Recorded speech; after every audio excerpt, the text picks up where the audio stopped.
Hola, bienvenidos a Punto Invisible de Mesa Capital. Hoy es sábado para hablar de deportes y queremos tocar en este capítulo un tema que resulta muy importante ahora que está haciendo trámite en el Congreso una nueva ley del deporte que dice será más democrática e incluyente, y hablaremos de la participación de atletas trans en el deporte competitivo. Y luego en la segunda parte del programa estaremos dedicando nuestro tiempo a uno de los atletas olímpicos ya clasificados a Tokio 2021, el clavadista Sebastián Morales. Aquí comenzamos a revelar y a explicar este punto invisible.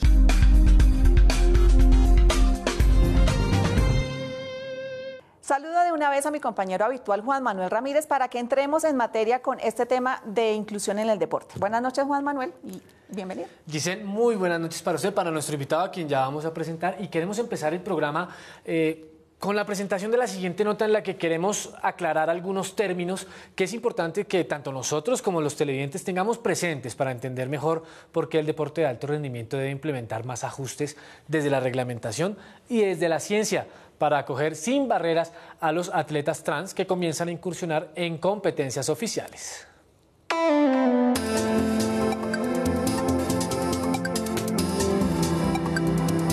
Es clave tener varios datos claros a la hora de enfrentar esta conversación. A día de hoy no hay un registro estadístico preciso del tamaño de la población trans en el mundo, pero se habla de que es entre el 0.7 y el 1% del total. Otro tema importante a entender es la diferencia entre identidad de género y orientación sexual. Para eso hablamos con Tomás Anzola del Grupo de Acción y Apoyo a Personas con Experiencia de Vida Trans para tener claros estos términos. Cuando hablamos de identidades de género y orientaciones sexuales, usualmente asumimos erróneamente que nos estamos refiriendo exclusivamente a personas LGBT. Lo cierto es que todas las personas en el mundo tenemos identidades de género y orientaciones sexuales. Cuando hablamos entonces de orientaciones sexuales, nos referimos a esa atracción erótico-afectiva por personas de mi mismo género, de otro género o de otros géneros. Cuando hablamos de identidad de género, menciona la Comisión Interamericana de Derechos Humanos a esa vivencia individual, interna de cada persona de vivir y comprender su género, y este puede o no corresponder con ese sexo que nos asignaron al momento de nacer. En los últimos años, los casos de deportistas trans en el más alto nivel competitivo han aumentado considerablemente, pero también han tenido lugar personas cuyo género se ha puesto en duda al tener una sexualidad diferente, como es el caso de Caster Semenya, la atleta sudafricana 2 veces campeona olímpica y actualmente impedida para competir debido a su alta concentración de testosterona por un déficit de una hormona que le regula su cuerpo. Otro sonado caso es el de la futbolista de Villa San Carlos, Mara Gómez, de 23 años, quien el año pasado logró un acuerdo con la AFA para poder disputar las competencias profesionales de su país. Y uno colombiano es el de la atleta colombiana Yanele Sape, quien hizo todo el ciclo olímpico para las justas de Río 2016 y que no alcanzó a clasificar, pero hubiera sido la primera persona trans en competir en unos olímpicos.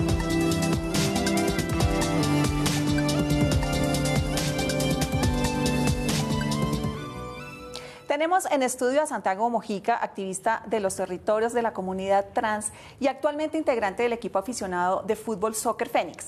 Juega desde siempre, desde que tenía corta edad en su colegio, y hizo parte de la selección de la Universidad Pedagógica Femenina.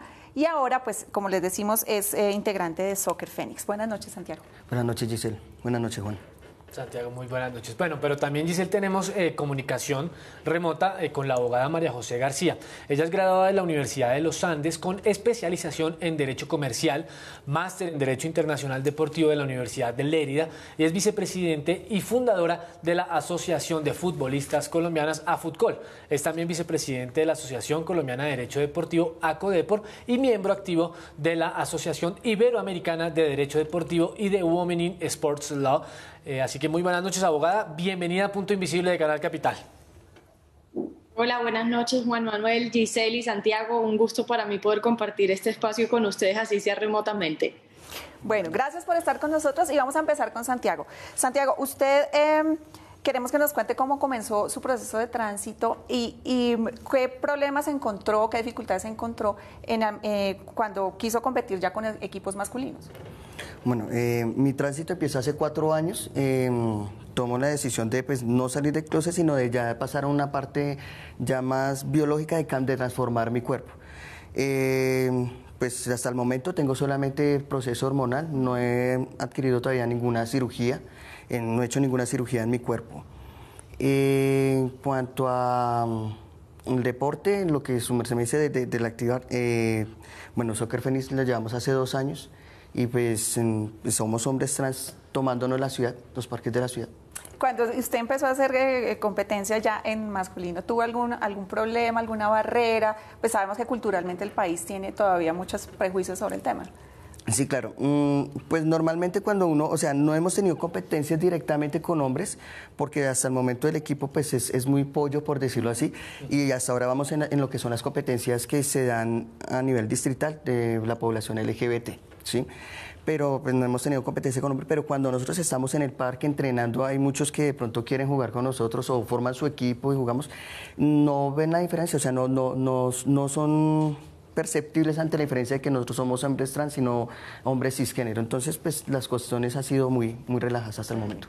Bueno, abogada García, acá entonces entramos en el tema de la reglamentación y de la legislación. ¿Qué dice la ley colombiana con respecto a la participación de mujeres y hombres trans en el deporte competitivo? ¿Hay avances en este tema? Bueno, Juan Manuel, nuestro marco normativo deportivo actual no contempla, digamos, una disposición o disposiciones específicas relativas a la participación de los hombres y mujeres trans en el deporte, pero contempla un principio de democratización que lo que busca es la participación de las personas sin discriminación alguna en la práctica del deporte y en la organización del deporte. Esta ley actualmente vigente es la ley 181 del 95, que actualmente está buscando ser reformada a través de un proyecto de ley que se encuentra en trámite ante el Congreso Nacional desde el 16 de marzo de este año. Es un proyecto en el que ha venido trabajando el Ministerio de Deporte a nivel nacional y que contempla la inclusión de 2 principios que serían nuevos para nuestra normativa deportiva y son el principio de equidad e inclusión. A través de estos principios, digamos que se desarrolla de una manera un poquito más específica lo que es el hoy principio de democratización, buscando garantizar nuevamente la participación de todos los colombianos en el deporte sin discriminación alguna, pero imponiéndole de alguna manera la obligación al Estado de garantizar que se impida la imposición de barreras de entrada a personas por diversos motivos a la práctica y promoción del deporte. Es importante tener en cuenta que de aprobarse el proyecto de ley del deporte que actualmente cursa en el Congreso, tendríamos una norma que además de estos principios contempla, digamos, unos objetivos rectores que buscan, entre otros, implementar políticas públicas tendientes a garantizar la inclusión de grupos minoritarios en el deporte. Pero nuevamente estamos hablando de un marco normativo supremamente general que no hace referencia específica a los atletas trans y que probablemente se va a quedar corto o va a requerir de la implementación de políticas públicas paralelas precisamente para garantizar la inclusión de este grupo poblacional. Tema importante ya para cerrar esta pregunta, es indispensable tener en cuenta que la normativa o los principios son aplicables a la participación deportiva en general y no estamos necesariamente hablando del deporte de alto rendimiento o del deporte asociado, que es el que controlan las federaciones internacionales y el Comité Olímpico Internacional. Lo que habría que entrar a discutir es hasta qué punto el Estado garantiza el derecho al deporte de esta población minoritaria, garantizando su participación en el deporte aficionado o en el deporte no oficial, y impidiendo, si es que así sucede en la práctica, su participación en el deporte federado, que como ya les digo, es el que organiza cada federación internacional y el Comité Olímpico Internacional cuando estamos hablando de competiciones del movimiento olímpico. Así es. Santiago, para comenzar a hablar con usted también del tema de las competencias, ¿por dónde cree que debería empezar el Estado? Hablando ya de estos temas generales que nos dijo la doctora, apartándonos de ahí, específicamente ustedes que han vivido, digamos, el tema de la competencia, ¿el Estado por dónde debería empezar a escucharlos a ustedes y a aterrizar, digamos, como esa ley, las necesidades más sentidas de la comunidad ¿Cuáles son? Bueno, lo que pasa es que obviamente nosotros que somos los aficionados al fútbol, pues obviamente jugamos el piquecito del barrio, ¿sí? Sí. Pero pues ya competir como tal, pues son muy pocos los que realmente se arriesgan a llevar una vida de profesión, un deporte profesionalmente. Porque pues precisamente las mismas barreras, no tanto dentro de los comités, sino dentro del mismo Comité Olímpico de acá, dentro del mismo Coldeportes. Allí también encontramos personas que intentan abrirse espacio, pero pues obviamente estamos en una sociedad machista y misógena y esto no ha permitido que tanto las mujeres trans como los hombres trans llevemos un deporte más profesional, sí. Y pues para escucharnos, pues obviamente ellos se pueden apoyar sobre la política pública que tenemos en el distrito. Es la primera política pública que lleva ya 10 años y que se ha implementado y pues que tiene sus puntos para que ellos puedan basarse para realizar esa nueva ley que se está generando en el Congreso. Bueno, Santiago, ¿qué tan preparados cree usted que estaríamos culturalmente o estarían los aficionados al deporte para aceptar o comenzar a ver sin prejuicios a atletas trans representando al país o algún equipo que sea de las preferencias de los hinchas? Es complicado, o sea, para nosotros es complicado porque si nada más vemos lo que es la diferencia entre la liga masculina y la liga femenina. Aquí ya encontramos una gran diferencia. Encontramos una sociedad machista, misógena, que lo único que hace es generar barreras tanto para las personas, para las mujeres, como también para las personas trans, ¿sí? Y más para nosotros las personas trans.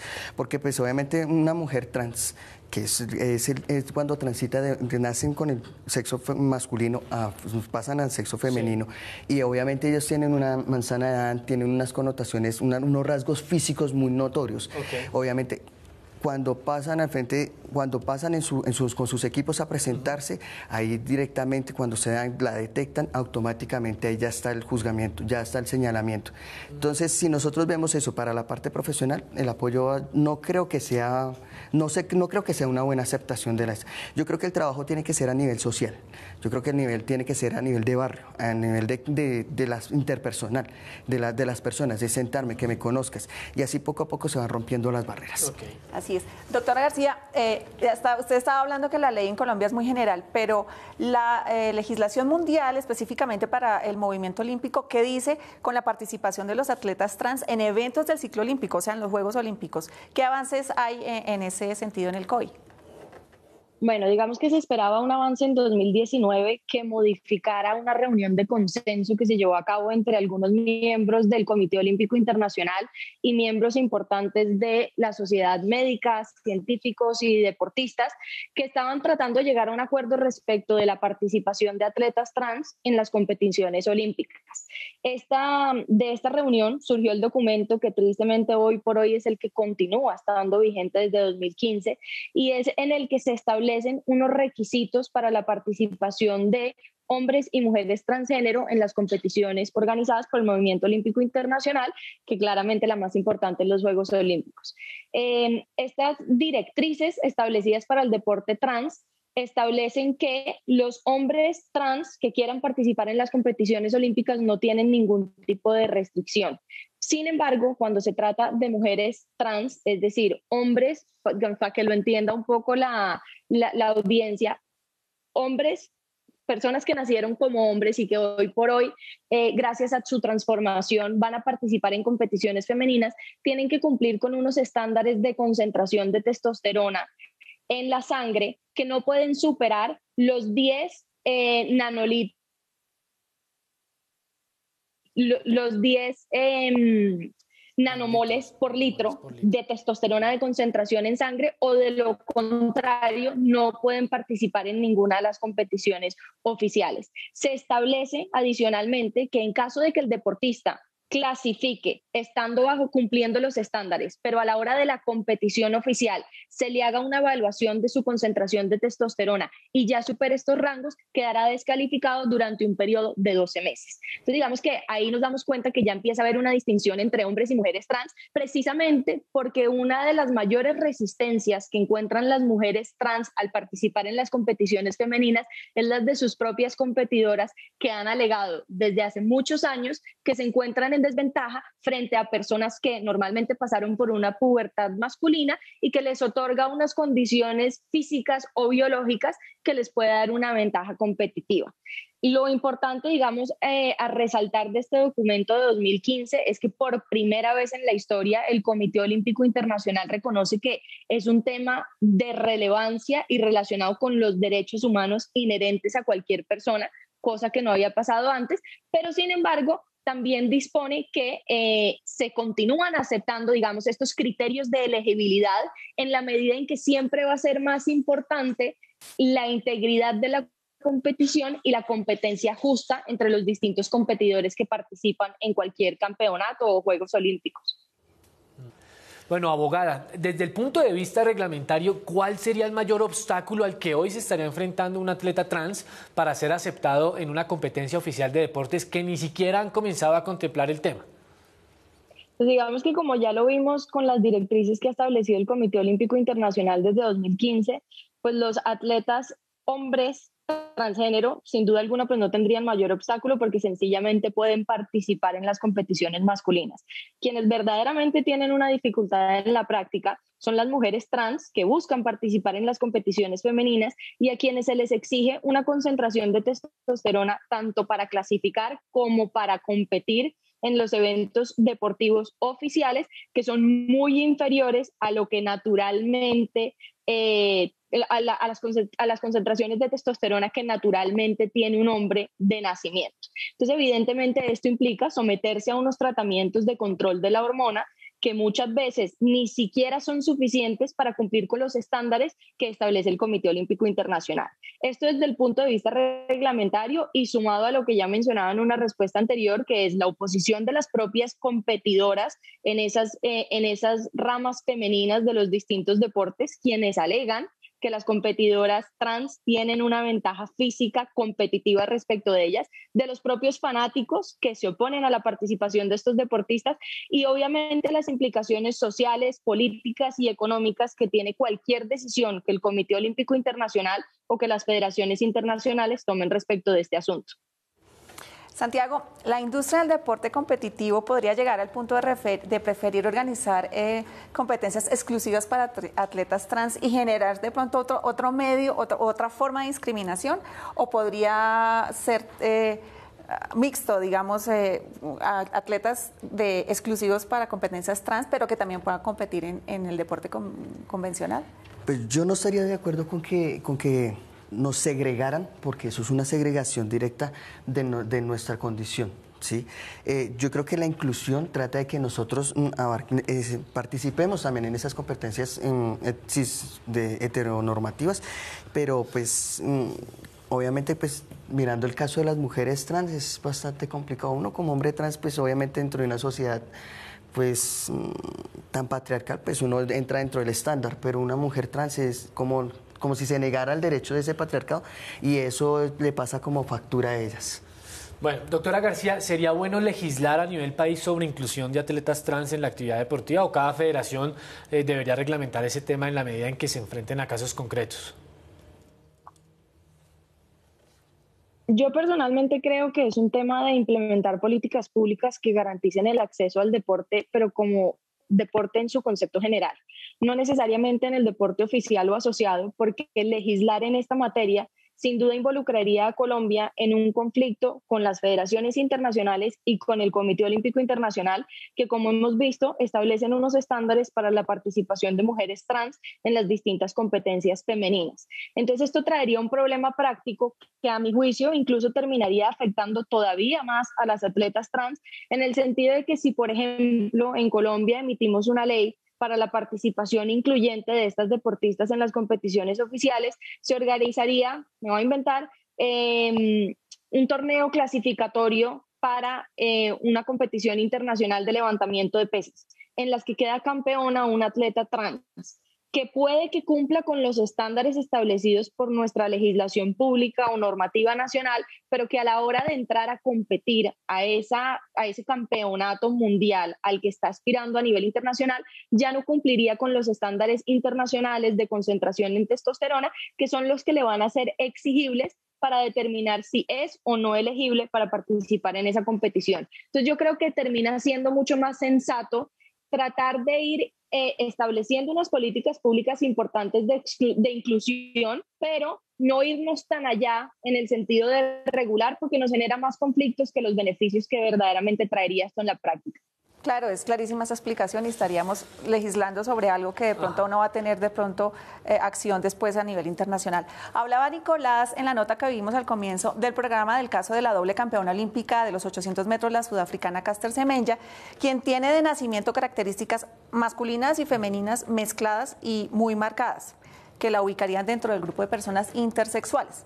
Decidió competir en la rama femenina porque esa es su identidad de género, pero se ha enfrentado a varias suspensiones al no estar clara la reglamentación en estos casos, ya que esta atleta arroja en los exámenes antidoping, obviamente, pues niveles de testosterona altísimos. Doctora García, ¿en qué va el caso de esta atleta y qué claridades podría dejar para el deporte esta discusión? ¿Cambiaría, por ejemplo, la reglamentación del tema de los niveles de testosterona permitidos?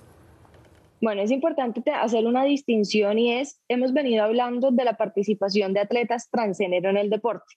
El caso de Caster Semenya no es una deportista transgénero, es una deportista que tiene un fenómeno de hiperandrogenismo que hace que desde su nacimiento su cuerpo genere naturalmente unos niveles de testosterona que son superiores al estándar o al promedio de las demás mujeres en el mundo. Entonces digamos que el caso de Caster Semenya es bien especial precisamente porque lo que siempre ha alegado a ella es que a ella se le están imponiendo unos criterios diferenciales frente a otros deportistas como Michael Phelps, que tiene los brazos supremamente largos, muy superiores al promedio de los hombres y mujeres comunes y corrientes, y que es lo que le ha otorgado una ventaja competitiva pues a la hora de ganarse la cantidad de medallas que se ha ganado en natación. En el caso de Caster es una condición natural que es la que hace que su concentración de testosterona sea superior a los estándares establecidos en su deporte, que es el atletismo, y que va en contra de una reglamentación que ha establecido la Federación Internacional y que tristemente fue soportada tanto por el Tribunal de Arbitraje Deportivo como por el Tribunal Federal Suizo en la apelación que ella presentó. Hoy por hoy estamos pendientes de ver si ella finalmente decide apelar esa decisión del Tribunal Federal Suizo ante la Comisión Europea de Derechos Humanos. Lo último que se supo de este caso fue en febrero de este año, cuando los abogados estaban pendientes de determinar cuál iba a ser el paso a seguir, pero digamos que lo más triste de toda la historia es que hoy Caster no va a poder competir en su carrera estrella, que son los 800 metros de atletismo en los Juegos Olímpicos, a menos de que se someta a los tratamientos para el control de la hormona, a los que ella tajantemente se ha opuesto, precisamente porque dice que su producción de la hormona es completamente natural. Entonces habrá que verse qué pasa de aquí a mitad de año. Yo personalmente creo que en este momento, ni porque la deportista se someta al tratamiento de hormonas va a lograr cumplir con los estándares. Digamos que la otra alternativa que desde hace muchos años ha venido dando la Federación Internacional de Atletismo es que las mujeres que no cumplan con los estándares de concentración de testosterona para participar en una competición femenina siempre van a poder participar en una contrata solución precisamente para no discriminar. Es bastante cuestionable, Caster se ha negado, sé que se va a seguir negando a participar en una competición masculina, habrá que ver qué pelea darán ella y sus abogados. Bueno, aquí entramos ya a un tema que puede llevar a una discusión interesante y también muy complicada, ¿no? Y es qué tan lejos estamos de tener deporte de alto rendimiento mixto, a quienes afirman que este puede ser al final un camino para acabar con la discriminación. Acá tenemos la opinión del abogado Andrés Charria, quien es un experto en derecho deportivo. Mire, yo creo que el deporte no es ajeno a la vida es mixta. Usted entra a un avión y le toca el piloto hombre y la copiloto mujer, va a una estación de servicio y una mujer le puede dar gasolina, un hombre, una taxista, una periodista, un profesor o una profesora. La vida es mixta. El deporte debería ser mixto. ¿Cómo? Es decir, claro, es lógico que tenga que haber algún tipo de categorización. Me gusta la del peso, el levantamiento de pesas, en todos los deportes de combate, porque evidentemente un tipo de 120 kilos, pues no estaría un tipo de 65 kilos o de 55 kilos no estaría en igualdad de condiciones peleando contra un tipo de 110 kilos. Entonces, la categorización por peso es lógica y yo creería, mi pensamiento es que en algún momento de la vida, del desarrollo del deporte, el deporte se va a volver mixto. Y hay situaciones que uno deberían dejar. En vóley, en voleibol, pues no se necesita más. Hay mujeres de 2 metros con 10, con los mismos brazos, con la misma agilidad, no le veo sentido. No hay, porque si el tema es que sea contacto, pues bueno, pero en el vóley no. En remo, y repito, hay tenis. Y un servicio de un hombre, salvo que sea Serena Williams, es muchísimo más fuerte que el de una mujer, pero las mujeres lo responden. Entonces yo creería que, pero ahora, por nivel de testosterona, tiene un problema, es que es caro. Entonces, si a todos los deportistas le van a hacer un análisis de testosterona, habrá torneos como el colombiano que no pueden hacer. Es decir, si no podemos con el VAR, imagínese, es caro. Entonces yo creo que va a llegar un momento, no sé cuándo, pero imagínese usted que le llegue una demanda a la Corte Constitucional de Millonarios y de Luisa Rodríguez por libertad del trabajo, una tutela a la Federación Colombiana de Fútbol para que la dejen jugar. Pues, ¿qué puede decir FIFA? ¿Qué puede decir la Federación? Pues que juegue. Bueno, es muy, muy cierto lo que dice nuestro invitado, pero yo le quiero preguntar a Santiago, ¿a usted le llama la atención que se abra este camino al deporte de alto rendimiento mixto? Sí y no. ¿Cómo así? Ay, sí. Vamos por sí, ¿por qué? Sí, claro, pues porque, vuelvo y digo, y retomo lo que dice la doctora, para el hombre trans es más fácil acceder precisamente por todas esas prioridades, por todas esas ventajas que tiene en cuanto a la sociedad machista. Pero para una mujer trans, a ella como tiene una carga de testosterona y viene de otros contornos, o sea, viene con otras condiciones, entonces a esa sí es la que tratan de apaciguar. Pero entonces, ahí tendría que haber un cambio reglamentario y también científico. Total, es que lo que pasa es que la gente no, o sea, ni los médicos ni la comunidad científica se ha tomado de pronto el trabajo y la dedicación de mirar qué pasa con los cuerpos masculinos, con los cuerpos de los hombres trans y los cuerpos de las mujeres trans, qué comportamientos tienes, qué deporte se puede. O sea, no es lo mismo que una mujer trans se dedique al atletismo, pues obviamente son mujeres más altas, con unas extremidades mucho más altas, las piernas son más largas y pues obviamente la zancada va a ser más larga que una mujer cisgénero. Sí. Entonces ahí ya encontramos una diferencia, pero hay deportes donde ellas realmente, por ejemplo, si ponemos una mujer trans a que haga danza acuática, pues le va a quedar más complicado porque el movimiento de ellos, pues de ellas va a ser mucho más rústico, más difícil, más complicado. O sea, usted dice sí, pero tocaría entrar a revisar muy bien qué deporte se presta para el tema. Claro, porque no es lo mismo jugar fútbol que ir a jugar tenis, no tiene la misma condición física ni la reglamentación ni nada. La altura, las extremidades, todo juega un papel importante en eso. Ok, perfecto. Doctora García, entiendo que usted no ve tan viable que el deporte mixto sea aceptado fácilmente por la industria. ¿Por qué? Bueno, por varios motivos. Y lo hablábamos con Giselle antes del programa. El primero es porque precisamente uno de los argumentos que siempre han tenido tanto las federaciones internacionales como el Comité Olímpico Internacional es que la justificación de esos criterios de elegibilidad basados en el sexo y en las concentraciones de testosterona que son los aplicables hoy en día encuentran su razón de ser en buscar una competencia justa, que es precisamente uno de los objetivos primordiales del deporte federado o del deporte organizado, y adicionalmente garantizar una integridad de las competiciones que a criterio de estos organismos deportivos de nivel internacional precisamente se logra a través de esa categorización entre ramas masculinas, femeninas, entre la distinción por peso de la que perfectamente hablaba Andrés en su intervención y demás criterios que se establecen o que varían dentro de cada deporte. Pero adicionalmente, más allá del punto de vista regulatorio, no podemos perder de vista que el deporte de alto rendimiento, el deporte federado, hace parte de la industria del entretenimiento y es un negocio. Y obviamente la inclusión de los atletas trans y del deporte mixto en general genera cierta aversión en un sector de la población que es consumidor de este contenido de entretenimiento deportivo y que ha sido muy reacio, no solo desde la perspectiva deportiva, sino desde la perspectiva de entretenimiento, a la participación de hombres y mujeres en una misma competición e incluso tristemente a la participación de atletas transgénero en las distintas modalidades deportivas. Entonces, obviamente, no solamente son implicaciones sociales y deportivas, políticas, sino adicionalmente también implicaciones económicas que no podemos perder de vista y que hacen parte de la realidad.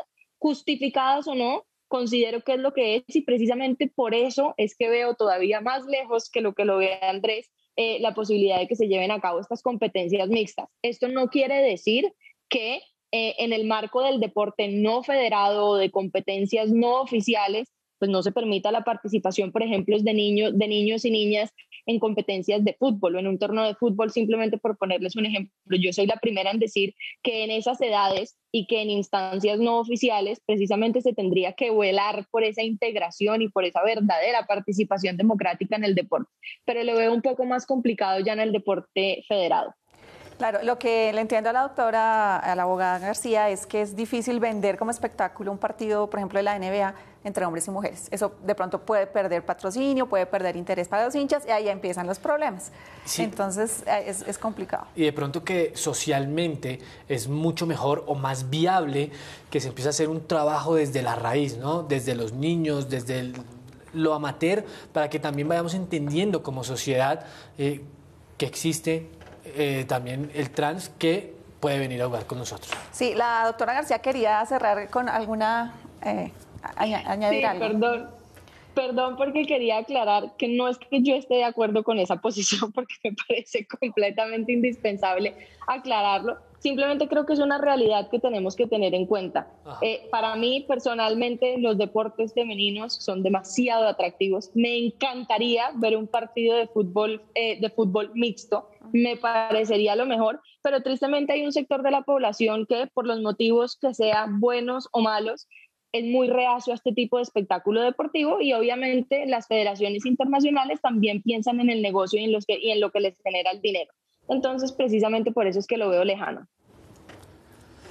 Así es. Bueno, finalmente, ¿qué habría que trabajar en lo social para que todo esto que hemos hablado hoy se suavice un poco? Ustedes que están en los territorios, ustedes que están viviendo como este tipo de discriminación, el trabajo social con las familias, sobre todo de ustedes, ¿cómo debería ser partiendo del Estado y las ayudas que pueda dar el Estado hacia esta comunidad? Bueno, en la parte social nosotros no hablamos tanto del Estado, nosotros hablamos como los líderes sociales, de las personas que tienen esa diferencia. Nada más de ser trans ya no genera una diferencia, ¿sí? Somos diferentes a los demás, dicen por ahí.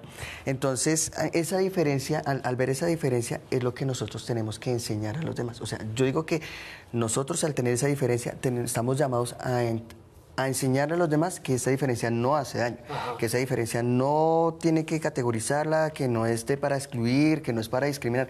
Antes, por el contrario, venga, yo le enseño que es una persona trans, venga, le enseño cómo es mi vida, que mi vida es igual que la suya, hago lo mismo, tengo las mismas capacidades y todo. No hay diferencia. Claro, muy interesante, y lo felicitamos por estar con ese proyecto de su equipo trans. Ojalá ganen muchos torneos y pronto los veamos compitiendo ya a alto nivel. Bendito Dios, que así sea, señora. Gracias. Bueno, muchísimas gracias también a la doctora García, la despedimos ya y ya regresamos porque tenemos ya listo a otro de nuestros atletas clasificados a los Juegos Olímpicos de Tokio en la disciplina de natación, modalidad clavados.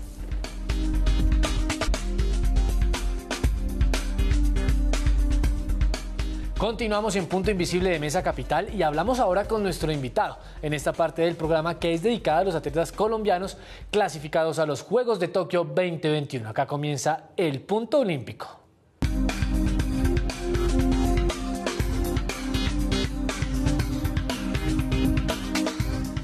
Saludamos en Medellín a Sebastián Morales, clavadista clasificado a Tokio en la modalidad de trampolín de 3 metros. Sebastián, muy buenas noches, bienvenido, ¿cómo está? Hola, muy buenas noches. Hola Juan, hola Giselle. Muchísimas gracias por la invitación y nada, vamos a hablar un ratico y a conocernos un poquito más. Bueno, Sebastián, le cuento que aquí siempre tenemos una noticia o una nota dedicada al deporte que practican nuestros invitados olímpicos. Vamos a ver en este informe sobre la competencia de clavados, en qué consiste y cómo se puntúa en esta clasificación.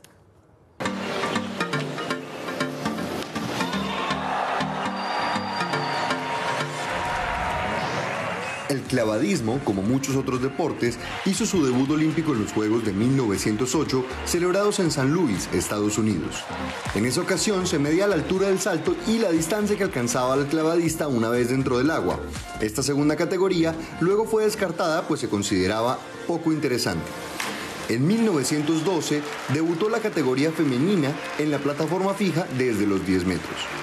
Las categorías que se compiten actualmente son trampolín de 3 metros, salto desde plataforma de 10 metros y trampolín y plataforma sincronizado, que consiste en coordinar un salto entre dos deportistas.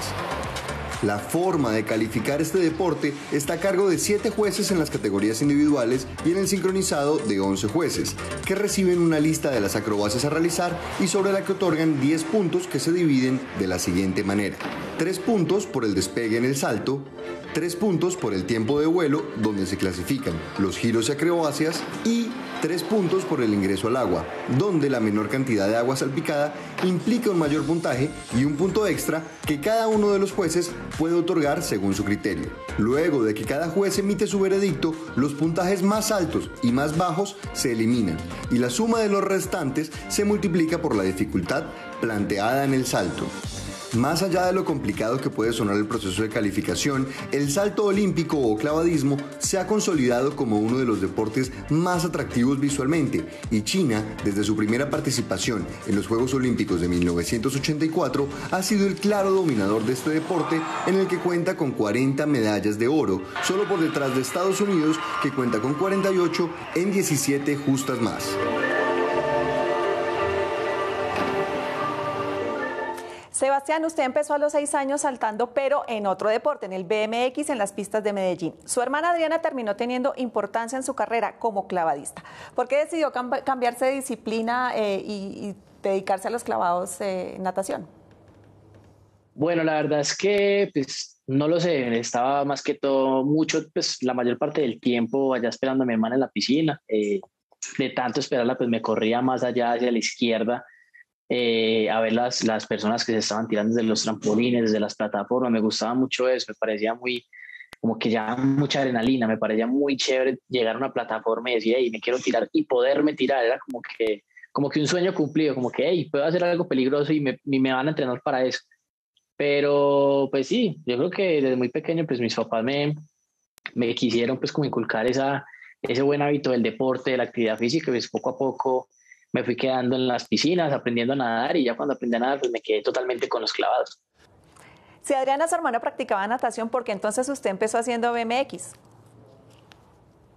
Bueno, pues yo no lo sé. La verdad es que pues, desde muy pequeño mis papás me enseñaron a montar bicicleta y por me enseñaron a montar la bicicleta, le empecé a coger como el cariño y no tengo pues, los recuerdos como tales de si yo fui el que dije, bebé, quiero entrar a BMX o si ellos me llevaron. Yo me recuerdo que entrenaba en la pista del Parque Belén. Entonces, nada, la verdad es que no lo recuerdo. Empecé en la bicicleta, me gustaba mucho, me parecía muy agradable. Ya tenía todo comprado, tenía la bicicleta, el casco, el traje, absolutamente todo. Y pues, vean los giros que da la vida, pues terminé enclavados y dejando la bicicleta a un lado. Al menos aprendí a montar bicicleta. Bueno, Sebastián, una cosa es practicar actividades acuáticas y otra es enamorarse y sentirse cómodo haciéndolo. ¿En qué momento usted siente que es lo suyo, que el agua es para usted? Bueno, yo creo que poco a poco, paso a paso, cuando uno se va pues adentrando en algo y se va dando cuenta como que las cosas van saliendo y van fluyendo de una manera sencilla, yo creo que te vas quedando como que hey, esto es lo mío, lo intento 1, 2, 3 y a la cuarta vez pues me empieza a salir mejor, o sea que sí se me dan las cosas aquí. Y poco a poco fui ahí en la piscina, acá sacando saltos con todos los compañeros, pues también se hace una familia muy bonita y vamos a tirarnos, vamos a hacerle, vamos a darle, entonces ahí se van viendo como que, uy, este compañero es capaz de hacer esto, entonces ahí empieza como esa rivalidad, como que no, yo también lo tengo que hacer. Y uno se va jalando al otro y la verdad es que es muy chévere. No sé, me imagino que al poco tiempo empezó eso porque pues si me gustó fue porque si me quedé fue porque me gustó desde un principio y la verdad es que ya más adelante ya me doy cuenta como que hey, qué bonita decisión tomamos, qué buena decisión tomamos de quedarnos en el agua porque pues la verdad es que me siento muy bien aquí haciendo pues los clavados. Cuando usted llega a la natación a los 6 años y a las piscinas de Medellín, comenzó con 3 días de natación y 2 días de clavados. Cuando le ven el talento, lo cambian totalmente de rutina. ¿Quién descubrió su talento para el trampolín y lo convenció de practicar esa modalidad que también tiene sus riesgos?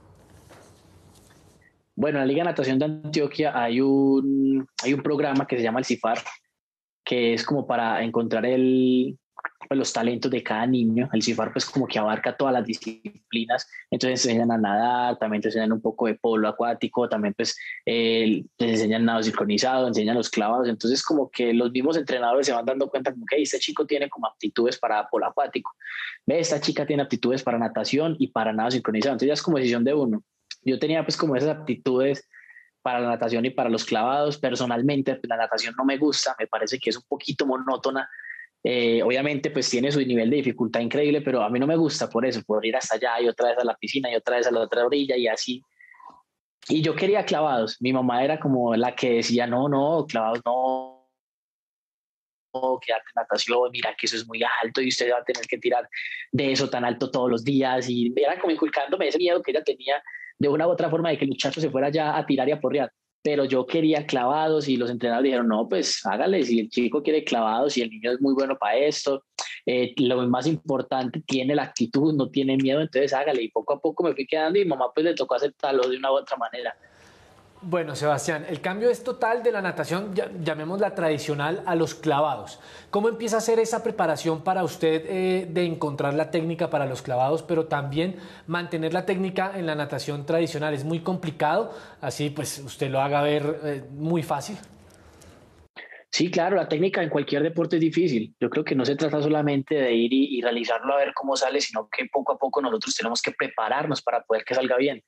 La técnica en todos los deportes es muy diferente y se trabaja de una manera totalmente también diferente. Para los clavados, desde muy pequeño nos empiezan a inculcar la técnica por los laditos. Al principio, pues cuando uno es muy niño, lo ve mucho pues como jugando de una manera divertida, pero uno sigue aprendiendo técnica hasta el son de hoy. O sea, yo hasta el son de hoy sigo aprendiendo movimientos, sigo aprendiendo cómo poner los brazos para girar mejor, cómo tengo que extender los brazos en el movimiento. Son muchas cositas que yo creo que uno nunca deja de aprender. Yo creo que un deportista siempre va a aprender hasta el momento que se retire y va a seguir aprendiendo y en algún momento va a mirar los videos y va a decir, hey, hubiera hecho esto, hubiera hecho aquello, hubiera cambiado aquella cosita. Pero eso es el deporte, desde muy pequeño aprender absolutamente todo, siempre tener la mente abierta para seguir aprendiendo, porque yo creo que uno nunca, pues el momento que uno cree que se las sabe todas, ahí es donde está el error, uno siempre tiene algo para aprender. Y lo de la natación, pues no sé, lo que te digo, pues cada quien tiene su técnica, su forma de entrenar, su grado de dificultad.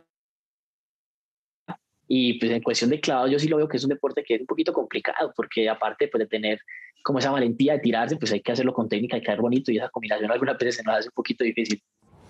Usted es una persona bien disciplinada, llega a tener jornadas de entrenamientos hasta de 8 horas y eso se ha visto reflejado, por supuesto, en sus buenos resultados. Fue noveno en un mundial durante el Mundial de Natación, estuvo entre los 12 mejores en Río 2016 y va a participar ahora en sus segundos Juegos Olímpicos. ¿Cómo le impacta toda esa experiencia en la preparación ahora para Tokio 2021?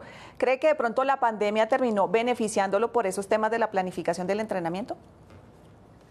Bueno, ese tema pues sí ha cambiado un poco, pues yo creo que la experiencia cada vez se hace un poquito como más sabio, inteligente al momento de volver a realizar las cosas o volver a competir. Para Río pues yo quería simplemente ir a todas las competencias, yo que iba clasificando poco a poco, no me estaba preparando para unos Juegos Olímpicos, sino que simplemente quería asistir, competir y ganar medallas en las competencias. Para Tokio pues sí hicimos como un plan, sí queríamos trabajar como que todo el ciclo olímpico fuera en miras a la competencia más importante que era pues los Juegos Olímpicos, y por eso pues como que logramos clasificar con un año de anticipación. Entonces hicimos unos pequeños cambios, nos enfocamos y pues vimos que están saliendo las cosas bien. Y con el hecho de la pandemia pues creo que nos afectó absolutamente a todos. Yo me sentía en un muy buen nivel el año pasado, pues cuando nos encerraron pues creo que todos los deportistas estaban muy ansiosos porque no habíamos podido entrenar para los Juegos Olímpicos. Cuando los cancelaron, pues bueno, los aplazaron, creo que fue como una sensación de tranquilidad, pero a la misma vez tristeza. Tranquilidad porque pues como te dije no estábamos preparados, y tristeza pues porque son los Juegos Olímpicos y nosotros nos preparamos para eso. Entonces fue algo como un choque de emociones muy grande, pero pues creo que en este momento hemos intentado volver a tener el nivel que teníamos anteriormente, a recuperar pues como esa tranquilidad que teníamos en los altos, sin acelerar los procesos obviamente, sin ir a de pronto encontrarnos con una lesión. Pero y nada, la verdad es que estamos preparándonos para eso. Yo creo que todos los deportistas empezamos igual desde cero, al menos todos en el mundo tuvimos 3 años 3 meses de pausa por este tema pues del COVID. Entonces creo que estamos en igual de condiciones. Allá vamos a ver cómo entrenamos cada uno bajo presión con corto tiempo y pues vamos a ver cómo nos enfrentamos todos contra todos. Bueno, Sebastián, justamente hablando de pandemia, a todos los deportistas yo siempre les pregunto por la parte psicológica, cómo es el trabajo de la parte mental, por aquello del cierre de las piscinas, el no poder estar en campo entrenando, el que hoy digan que vuelven a presentarse cierres, etcétera, etcétera. ¿Cómo lo han afectado a usted? Bueno, yo creo que eso ha sido lo más difícil. La preparación física, pues yo creo que de una u otra forma uno la logra sacar adelante, pero la parte psicológica ha sido una de las que más nos han afectado. Por eso mismo que nos acabaste de decir, y es que hemos tenido muchas pausas, hemos tenido muchos aplazamientos, cancelaciones de competencias preparatorias, nada más el Mundial de la Copa Mundo, que también le hicimos pues el preolímpico, lo teníamos para el 18 de abril y nos lo aplazaron para el 1 de mayo. Entonces es muy maluco porque vos te preparas para algo y tenés toda la intención y tenés toda la motivación y faltando una semana te dicen, no, ya no, lo van a posponer.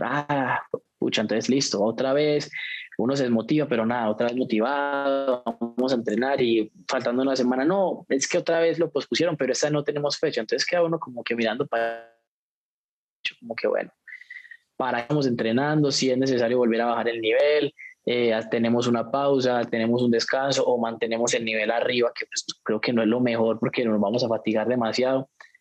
Entonces siempre ha sido pues algo complicado la parte psicológica, la verdad. Pero afortunadamente pues como hemos tenido el acompañamiento pues de la psicóloga de nosotros, de el equipo multidisciplinar que tenemos pues por parte del Comité Olímpico y pues con ellos hemos trabajado de una u otra manera para mantenernos siempre enfocados en el objetivo, hayan o no hayan competencias preparatorias, aplacen o no aplacen los eventos importantes. Creo que todos tenemos que enfocarnos pues hasta el momento en lo, entre comillas, pues fijo que serían los Juegos Olímpicos.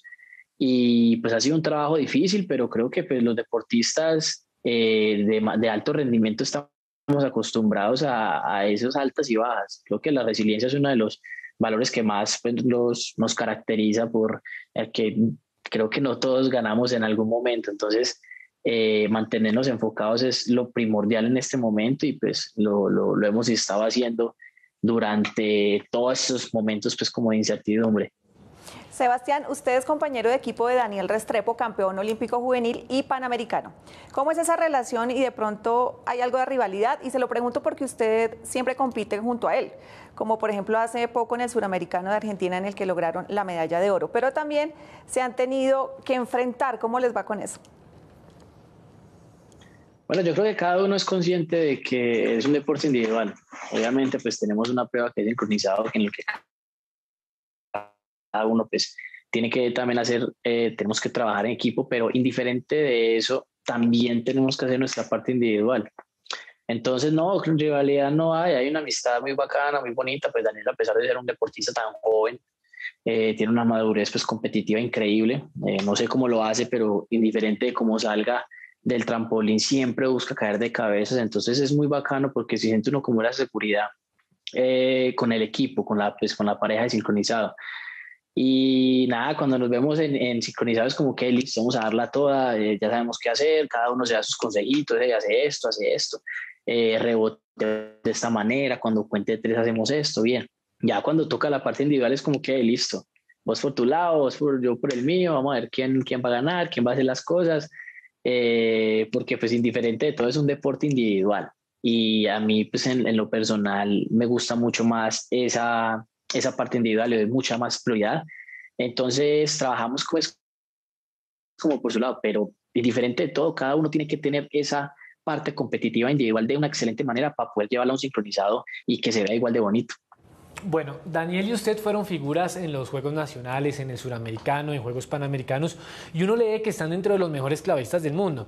Sebastián, con su nivel actual, ¿usted cree que pueden dar la pelea en Tokio por un cupo en el podio, o cuál es su deseo personal cuando llegue a Japón? Claro que sí. Yo creo que el deporte, lo bonito del deporte es que nada está escrito. Y aunque hayan favoritos siempre en algún deporte, pues también se pueden equivocar, también se pueden caer, también pueden fallar. Todos nos preparamos para lo mismo, y pues en la cuestión pues, de Daniel y yo tenemos en nuestra lista de clavados pues muy buenos clavados con excelente grado de dificultad, incluso más que otros deportistas, otros clavadistas. Entonces sí se puede, la verdad es que sí se puede. Incluso pues en sincronizado nosotros competimos la última vez en el Mundial de Corea, era la segunda vez que competíamos internacionalmente, y pues logramos el 9º lugar después de un entrenamiento pues solamente de un mes, algo cortico, apenas nos estábamos conociendo, y pues logramos el 9º lugar. Entonces fue como que hey, podemos hacer grandes cosas. Pero como te digo, eso es lo bonito del deporte, nada está escrito, podemos ir con toda. La intención pues es obviamente colocarnos el objetivo mayor para poder pues que darlo todo en ese momento de competencia. Entonces sí se puede, créeme que podemos lograr grandes cosas si nos enfocamos y ya trabajamos de la mejor manera, y todo se hace bien ese día pues de competencia importante. Créeme que sí podemos lograr algo bonito y algo importante. Ojalá así sea, Sebastián. Gracias por habernos acompañado aquí en El Punto Invisible, y ojalá que logre todo lo que se propone en los Juegos Olímpicos. No, para nada. Muchísimas gracias por la invitación, muchísimas gracias por estar pendiente de nosotros, y espero pues que también lo sigan estando hasta el momento de los Olímpicos, nos sigan apoyando, y nada, muchísimas gracias. Así es, gracias. Hasta acá nuestro Punto Invisible de hoy. Nos vemos dentro de 8 días con más deportes, pero recuerden que Mesa Capital sigue de lunes a sábado a las 8 de la noche cada día con temas e invitados diferentes. También pueden repasar todos los programas de esta franja en las plataformas de Capital. Feliz noche y que descansen.